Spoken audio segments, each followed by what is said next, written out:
Welcome to Celestial Insights, a weekly podcast that brings the stars down to earth. I'm your host, astrologer, coach, and intuitive Celeste Brooks.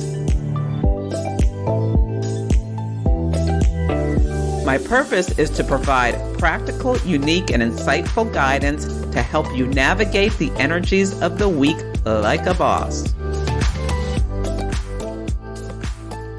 Hello, this is Celeste of Astrology by Celeste, and on this episode I will discuss the astrology for the week of July 2nd, 2023.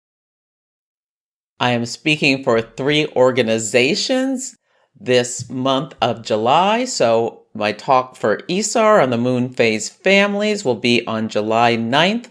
ISAR is the International Society of Astrology Research. Really excited about this talk. If you're not a member and you're really interested in astrology, check them out at isar.org. On Friday, July 14th, I will be giving this talk in person for the San Diego Astrological Society. And the next day, Saturday, July 15th, I will be providing a workshop about lunar planning.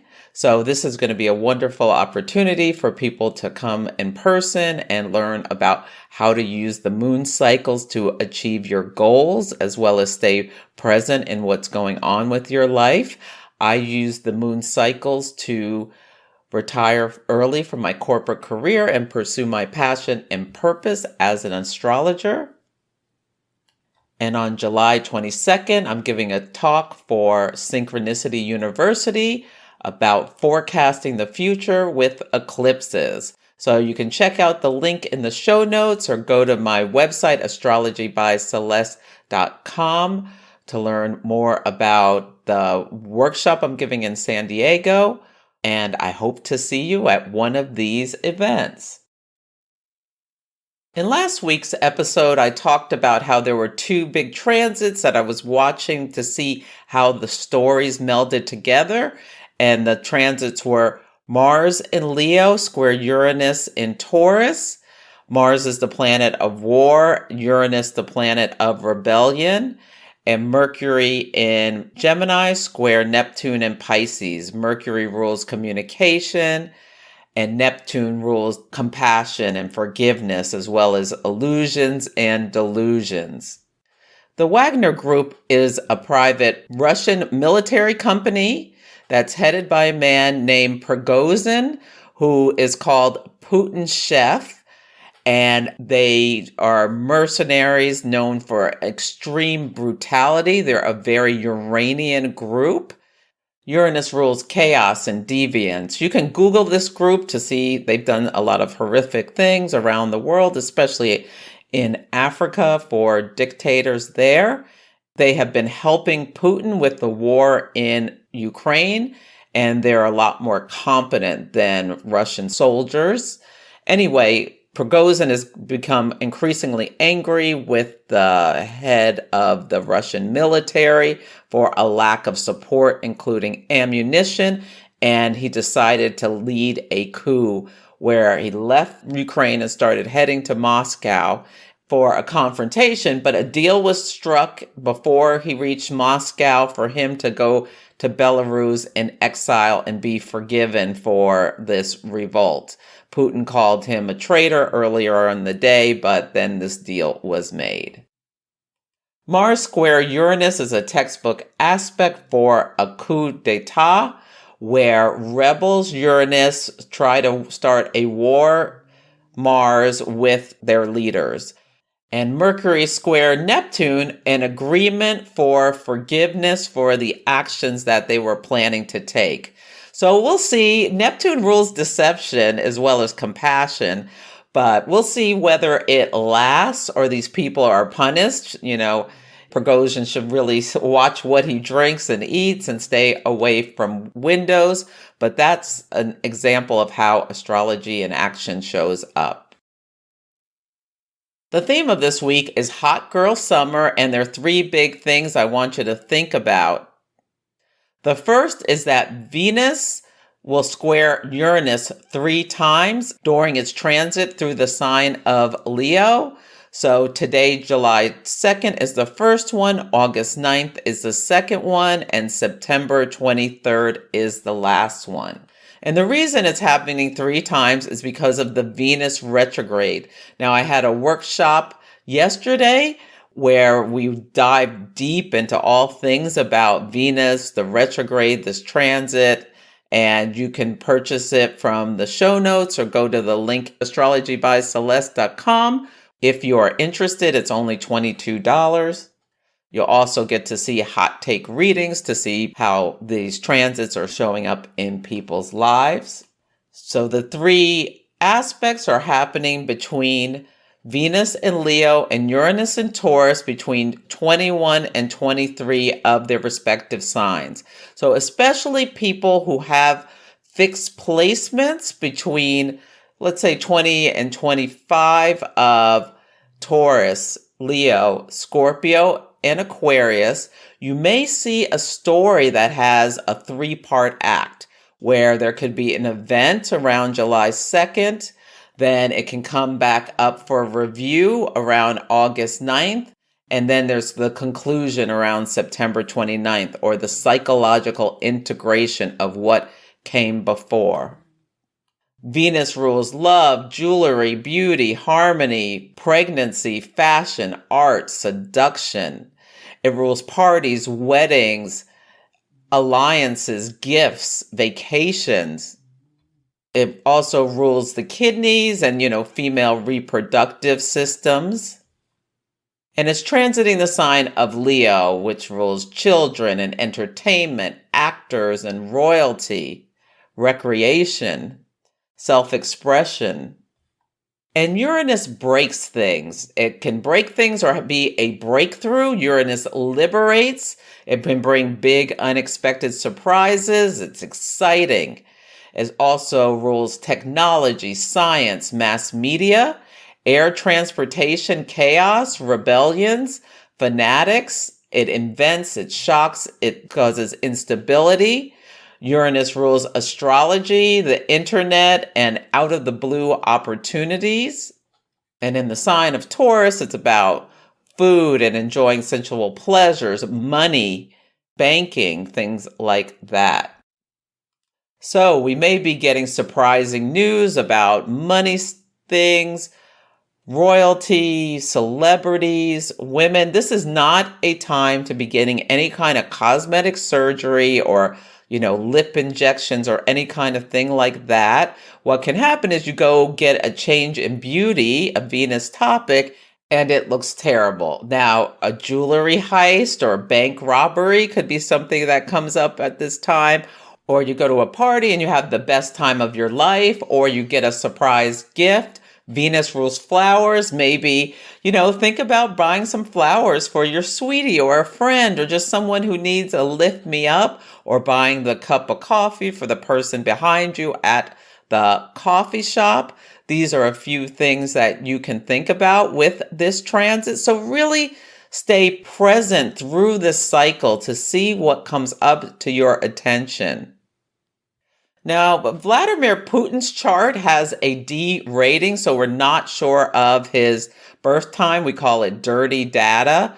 But, watching his chart, it looks very quite accurate. Someone has rectified his chart based on events in his life. And I am now completed a class on rectification, which is with rectification, what you do is take a bunch of events in people's life and you can back calculate their birth time. And it can be so helpful to know your exact ascendant, and it can help you with forecasting what's going on in your life. If you're interested and you don't know your birth time, or your birth time is an estimate, you can email me at Celeste at Astrology by Celeste, and we can discuss if you want to get your chart rectified by me. Putin is thought to be a Scorpio rising, which makes sense with his nickname the Butcher, a 3-degree Scorpio rising. So the South Node is on his ascendant. And the South Node is a drain. And it symbolizes, it can be a time where you're feeling extra tired or weak when the South Node is conjunct your ascendant. or you're like letting things go and releasing things, or you're being extra charitable or spiritual is also a possibility. And he has his Pluto in the 10th house at 22 degrees of Leo. So this Venus square Uranus transit is impacting his chart, where Uranus from his 7th house of the other, which can be marriage partners, but it can also be open enemies, is going to be squaring his Pluto, which rules power and death. Pluto humbles, Pluto humiliates, Pluto burns things down to the stud in order to be rebuilt. His Pluto is thought to be conjunct his midheaven and his south node. So he's having a very south node experience with this. And so there's going to be 3 hits. And I wonder if people who think they are his allies, because Venus is going to be on his Pluto in midheaven during these transits, people he thinks are his allies or his friends are going to be turning against him and taking his power away, or even perhaps, killing him. The next thing I want to make you aware of is we're going to have a full moon at 11 degrees of Capricorn tomorrow. Capricorn is the sign of legacy. It's our work. Capricorn is associated with leadership and discipline and like putting in the effort in order to achieve your goals. You can think about the sea goat who is so determined to get to the top of the mountain or wherever it's trying to go to. If it runs up against an obstacle, it finds a way around or under or up over or sideways. So think about that. Consider what is worth your effort. Where are you putting your energy? Capricorn is cardinal initiating energy, as well as it's a earth sign. So you're thinking about what are you manifesting in the material world? And full moons are times of release. So are there goals that you had that you are no longer enthusiastic about, that you want to let go of? And also, forgive yourself if you didn't achieve something that you had set out to do. And it's okay to change your mind about things. The new moon last week was in Gemini, a mutable sign. So maybe you need to make adjustments, and it was square Neptune. So maybe you need to let something go. Also, you can consider the sun is at 11 degrees of Cancer. Cancer rules security and how we keep ourselves safe, and as well as home, family, and foundations. You can be considering work-life balance during this time. Is there something that you need to adjust? And you can also consider how fears of failure keep you from taking risks to achieve your goals. So this is a great time to think about, your most private self, your fears, your internal emotional world and reactions, how they relate to your path out in the world and your legacy and what you want to achieve. The lunar phase family for this cycle, these are these 27-month cycles where we'll have pivot points every 9 months. The new moon was on January 2nd of 2022 at 12 degrees of Capricorn. The first quarter moon was October 2nd at 9 degrees of Capricorn. And now we're having the full moon where all is revealed. So you may become aware of certain things during this illuminating phase. It's interesting. Venus and Uranus is really kind of present, that square, the whole week. I want people to be especially careful about July 4th if you are in the U.S. and are celebrating, especially about parades with large groups of people. There's some chaotic energy this week, and Mercury is on the fixed star Sirius, which is the shining one or the scorcher, and it's combust. So it's being burnt up by the sun, where something could be, a combustion is also invisible, where there could be something hidden. And when looking at the chart for Washington, D.C., which is the capital of the United States, so it can be indicative of what's going on here.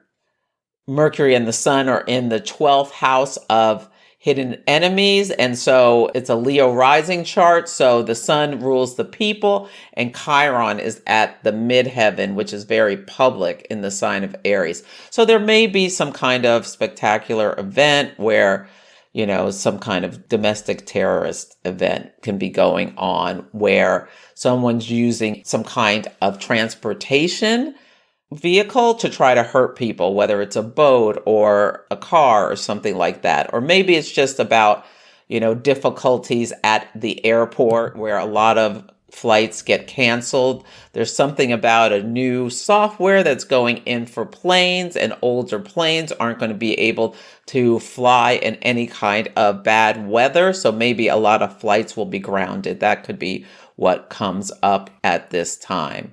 Yeah, but Venus and Mars are both squaring Uranus within 3 degrees of separation. And yeah, this could be Bonnie and Clyde. Like, notice if you see a couple acting outrageously or doing something wild. Yeah, Uranus is also opposite Eurydice. In Greek mythology, Orpheus and Eurydice were a couple deeply in love. Orpheus was an amazing musician. You can Google it to read about it. It's a tragic love story. Anyway, to cut to the chase, I'm wondering if with Uranus opposite this asteroid, there will be something surprising at like a music event or a music concert. And it came up into my mind that maybe Taylor Swift is having a couple of concerts. So if you're going to one of them, or there may be something, on the news about something surprising with Venus square Uranus, like maybe a surprise guest joining her. This full moon is on her Neptune in Capricorn conjunction with Saturn in Capricorn.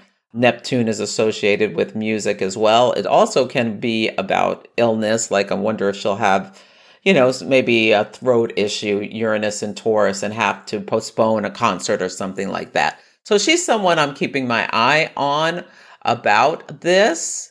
It's also Sun and Pluto are parallel each other. That's like a secret conjunction. And they're also parallel the asteroid Nemesis. So this can be a great time for competition. So sports competitions could be extremely intense and combative and things like that. Now things could get nasty. I got an image of a pickleball game turning into like an all-and-out battle where people are trying to like acting like it's life and death who wins. So yeah, see if you notice especially intense competition this week. Now, there's a yod forming in the sky. A yod is a chart pattern called a finger of God, where there is an apex planet, which makes a quincunx to 2 planets at the base. It looks like a triangle, and those 2 planets at the base sextile each other. So the 2 quincunxes are irritations. There are aspects where we need to release something and move ourselves into a new situation. But the sextile helps integrate them. And with Mars and Leo at the apex, it could be like something about an event or conflict. Now, Mars will quincunx Neptune. Mars and Leo quincunx Neptune and Pisces, both at 27 degrees this Thursday, July 6th. And then on Sunday, the 9th, Mars will quincunx Pluto in Capricorn, and they'll both be at 29 degrees. So there could be some big action. So hopefully the Canadian fires have gotten under control, because this could be, Leo is a fire sign, like something about like really out of control fires.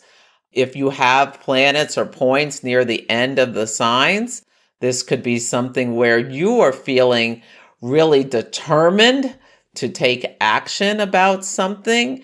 And potentially Pluto can be really willful, the will and the drive. And maybe with Neptune, you find creative solutions to get what you want done, but it could be a bit difficult. So think about how Mars's energy, how you can manage your energy this week. Now, Donald Trump's Mars is at 26 Leo. So I wonder if he'll be indicted by Georgia for trying to get, the 11,000 votes, or if he'll make some kind of plea deal with Jack Smith, the special prosecutor for the documents case. For Putin, Neptune in the sky is on his asteroid Pallas Athene, which is the asteroid of strategy.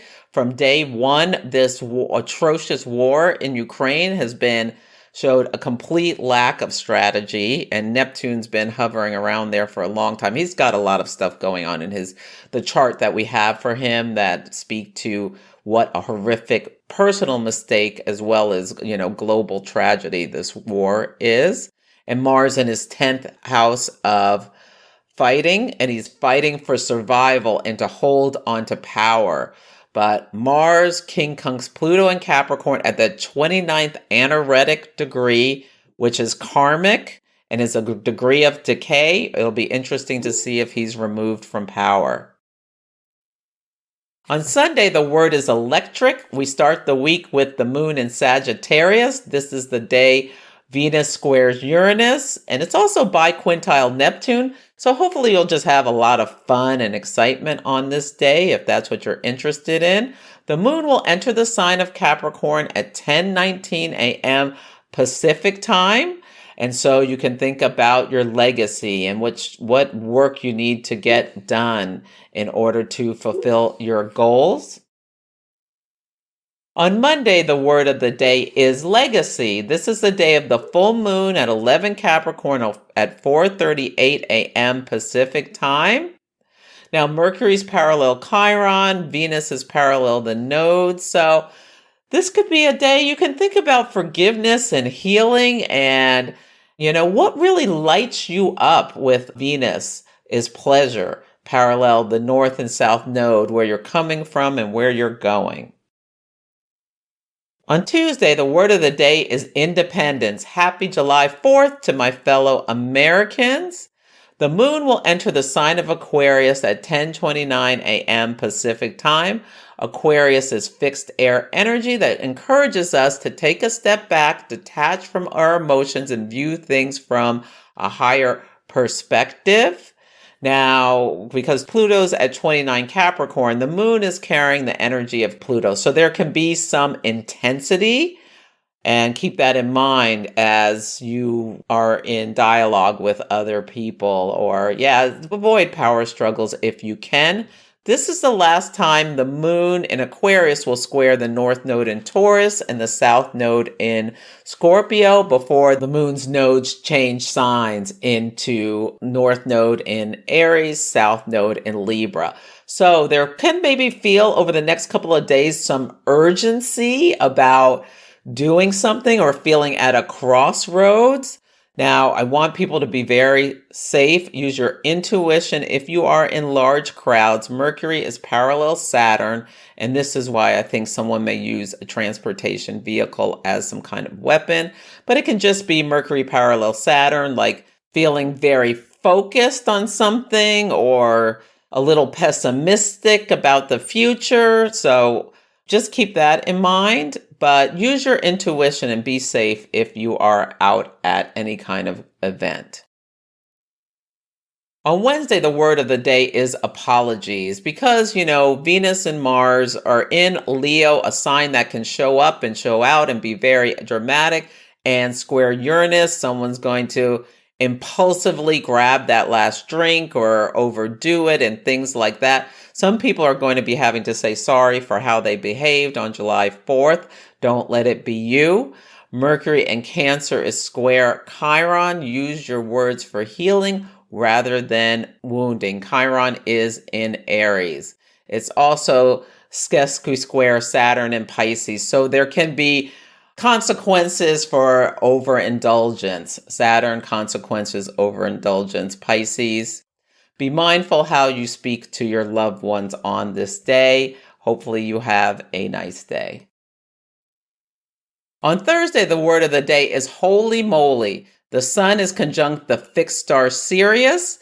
Sirius is, as I said, the shining one and the scorcher. This is the day Mars, the planet of action, conflict, and assertion, quincunxes Neptune, the planet of spirituality and compassion. Mars and Neptune together can be people who take action about their beliefs. It's the holy war aspect when they're in hard aspect. It'll be interesting to see what happens. Something may happen in the collective on this day. The disseminating moon phase starts at 29 degrees of Aries. So again, we've got this 29th karmic degree at 9:30 a.m. Pacific time. Disseminating moons, it's time to share what you've learned, release what is no longer serving you. But watch out for just saying something. Someone's going to say something like really, really cruel with this that causes a real rupture in a relationship. The moon enters Pisces at 10:32 a.m. Pacific time. Pisces is mutable waters. People can get quiet and in their feelings.